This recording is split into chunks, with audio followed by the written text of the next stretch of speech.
أعماله إلا من ثلاثة صدقة جارية وعلم ينتفع به الناس وولد صالح يدعو له أو كما قال عليه الصلاة والسلام। মহান রব্বুল আলামিনের দরবারে কালেমাতুর শুকরিয়া আদায় করি আজকে আমাদের এই মাদ্রাসার যিনি জমি দান করে মরহুম আবুল হোসেনের স্ত্রী মরহুম আফজিয়া বেগম এই মাদ্রাসা জমি দান করে যুগীরত আবুল হোসেন দাখিল মাদ্রাসাকে প্রতিষ্ঠিত করার কাজে সার্বিক সহযোগিতা করেছেন, যার কারণে আমরা যুগীরত আবুল হোসেন দাখিল মাদ্রাসার মতো একটা প্রতিষ্ঠান এই এলাকায় আমরা দেখতে পাচ্ছি।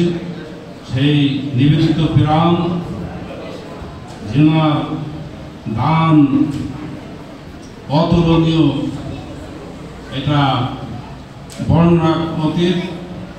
তিনি গত 16 অক্টোবর সন্ধ্যায় মারা গিয়েছেন, ইন্তেকাল করেছেন। আমরা সবাই বলি ইন্না লিল্লাহি ওয়া ইন্না ইলাইহি রাজিউন। এনার শোক দিবস এবং শোক দোয়া অনুষ্ঠানে আজকে যারা উপস্থিত হয়েছেন, অত্র যুগীরত আবুল হোসেন দাখিল মাদ্রাসার রূপকার, আমাদের আলেমদের উস্তাদ, আমাদের এখানের শিক্ষকদের উস্তাদ, সবার মুরব্বী, আমার ছোটবেলা থেকে শিক্ষা জীবন শেষ পর্যন্ত যিনি প্রতিষ্ঠান প্রধান প্রিন্সিপাল ছিলেন জনাব মাওলানা আব্দুল জলিল হাওলাদার সাহেব, ওনাকে ধন্যবাদ।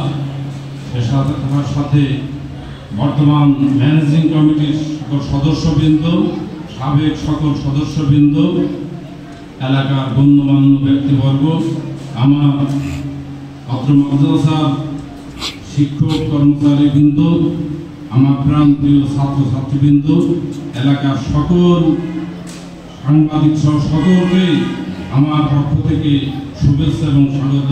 আসসালামু আলাইকুম ওয়া রাহমাতুল্লাহ।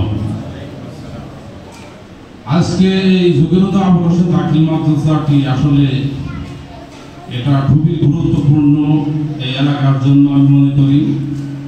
আল্লাহ রাব্বুল আলামিন পবিত্র কালামে হাকিমে সর্বপ্রথম যে কথাটিতে কোরআন শুরু করেছেন, সে আয়াতটা আমাদের সকলের প্রায় জানা আছে, ইকরা বিসমি রাব্বিকাল্লাযী খালাক।